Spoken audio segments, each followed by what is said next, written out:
Alright y'all, welcome back to the channel and to some more turkey patterning, and today we've got a new combination of shell and choke that we've never tested, and I'm definitely interested to see what it can do because based on what we have been seeing from these shells just in other gauges, there's some great performers, so we'll see what they can do through this setup today. But as for the shells I've got to test out here today, I recently was able to get my hands on some of these, the new Winchester Longbeard TSS 410 shells. We've tried them in 12 and 20 gauge so far, both with good results, so I'm definitely curious what these 410s can do. Now they're a 3-inch 13/16 payload of TSS 9s, moving about 1100 feet per second, and I believe the price point on these is mid 40s, so $44 to $47, somewhere in that range I believe is what they are. So not the cheapest TSS 410 on the shelf, but not the most expensive either. But I'm curious to see how well these do, since Herders, which is also made by Winchester, makes essentially this exact same shell but with a 3/4 ounce payload. So this is a touch more payload, so can it give us the same great performance with a few more pellets on the paper? I don't know. I was hoping these would use that same waxy buffer material that the 12 gauge ones use and stuff, but it doesn't appear to be the case with these, so we'll see how they do. Either way, as for the setup today, I brought out my Mossberg 500 410 Turkey, and for the choke, we've got a brand new Trulock TSS Turkey 385 constriction choke in here. We've never run a Trulock out of this Mossberg 500 before, and they generally make some pretty good chokes, so we'll see what their 385 TSS Turkey can actually do with these Winchester Longbeard shells. But as for today's test, everything is the same as usual. The turkey target is at 40 yards, and I've got the chronograph so we can get our velocity. So let's get you guys a view of that target, and we'll see what these Winchester Longbeard TSS 410 shells can do through that Trulock 385. In theory, it should give us some good results, but let's take our shot and see what kind of pattern we can get.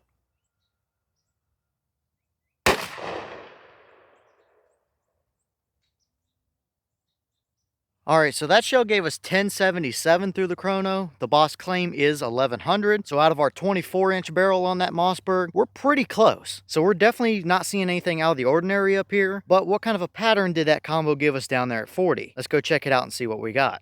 Alright, so now we're down here at our 40-yard paper, and what we see here is pretty interesting. Really, we have a relatively centralized pattern. There are a number of pellets around the edges of that turkey paper, but I think we were pretty much exactly where we wanted to be at, and we absolutely have a dead bird there. There's a bunch of them right down through the spine there, but it definitely does not really have any super hot defined core area to it. It's a little bit more just on the broad side than anything else, and we do definitely have a few voids in here as well. I mean, I'll bring you guys up close since that Birchwood Casey didn't really do a great job, but you can see there are a number of golf ball size voids in there and a couple of about fist size voids in there around the edges of it as well. So it's far from perfect, but that central 10 inches or so right there is more than good enough for a 40-yard 410 turkey setup. And backing up here and looking around the edges, we might only have one or two real flyers. There's one down in the bottom right there, and maybe this one up here at the very top, maybe. And yeah, we do have a few little stragglers and stuff around the edges, but there's not a ton of flyers all over the place necessarily. It's just a little bit more of a broad pattern. And honestly, that would be a very nice youth combination or a combo for a new turkey hunter, because it's plenty capable out to 40 yards, and you could probably use that at 45 as well and still have a good enough pattern to get the job done, but it's going to afford them a little bit more leeway if they need it. So not terrible, but I definitely don't think it's the best 410 pattern we've gotten either. It's plenty usable, and now I'm definitely curious to see what the herder shells might be able to do side by side with these, because of course I haven't tested the herder shells out of that Trulock 385 yet to see how they do, but generally speaking, I think the herders, which are also made by Winchester, perform a little bit better than this through that Mossberg. And since they are a little cheaper, then they might be a better option for an off-the-shelf 410 load. So that's a test we're going to have to do. Put those two side by side, since they're made by the same people, and see if there's actually any kind of big difference between them. At the end of the day here, I think it's a solid starting point for us. Obviously, we can move up or down in constriction a little bit either way and see what these like, but we've got a very usable 410 turkey pattern to start out with here. I'm liking that there's not a ton of flyers all over the place. It is a little more broad and doesn't have the best core. We do have a little bit of splotchiness and a few voids in there, so it's not perfect, but it's a solid starting point that we can absolutely fine tune in and test through several other choke combos and see what these like. So not terrible all things considered for today. I would hunt with that if that's what I had to work with, absolutely. So not bad overall.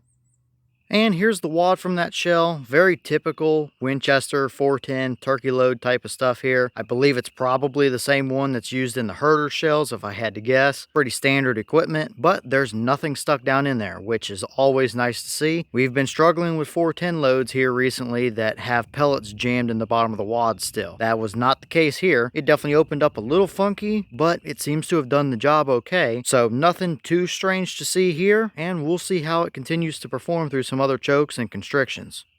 Alright y'all, well, what did you think about that pattern right there? I'd say it's a very solid starting point. It's absolutely a 40-yard capable 410 turkey pattern, without a doubt, just the way it is. I like the general overall size of the pattern. We only had maybe 1 or 2 flyers around the edges, so we have some very good bones to work off of there. Now, it doesn't have the hottest core area, and it is a little splotchy throughout the core there as well, so it's not perfect, and I definitely think we can get better out of it, but that would absolutely be a capable enough 40-yard turkey hunting pattern, especially if you've got a new hunter or a youth hunter that you might want to give a little bit more leeway to. That's not a bad option right there whatsoever. So at the end of the day, we're off to a really solid start here, and I'm definitely curious to see how they do through some other chokes, and maybe we compare them side by side to the herder's TSS shells and see if there actually is any kind of major difference between the two as far as performance goes. So let me know all your thoughts down in the comments. Is that about what you expected to see? Were you a little surprised one way or the other? Have you tested any of the new